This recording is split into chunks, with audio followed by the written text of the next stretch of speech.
Pandemic is a word that, if misused, can cause unreasonable fear or unjustified acceptance that the fight is over, leading to unnecessary suffering and death. Life pretty much froze after this day.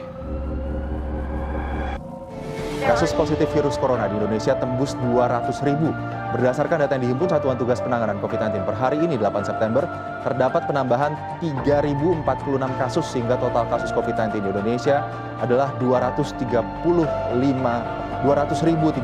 kasus. Berdasarkan data yang dihimpun oleh Satuan Tugas Penanganan COVID-19 per hari ini, 10 September 2020, penambahan kasus COVID-19 Indonesia menjadi yang terbanyak sejak pertama kali dilaporkan.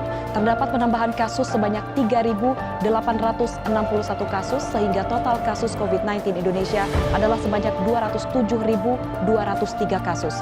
Dinas Kesehatan Provinsi Nusa Tenggara Timur mencatat dalam 1 minggu terakhir terjadi peningkatan kasus COVID-19 di wilayah NTT yang cukup signifikan.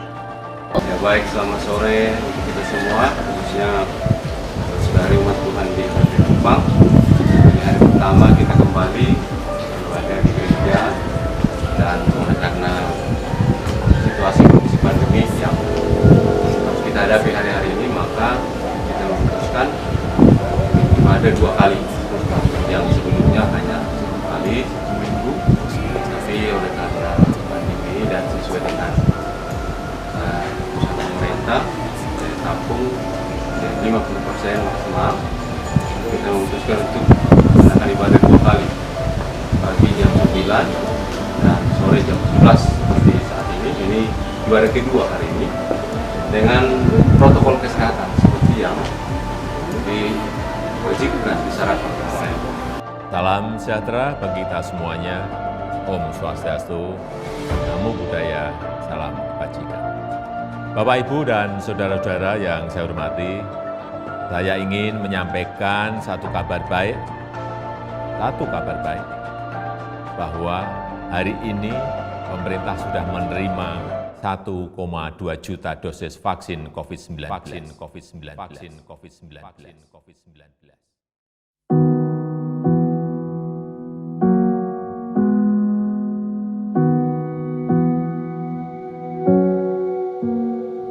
We used to stay up talking until 2 a.m. Just a couple kids, young and carefree. That was back when both of us could still sleep in. It's funny how it feels like ancient history.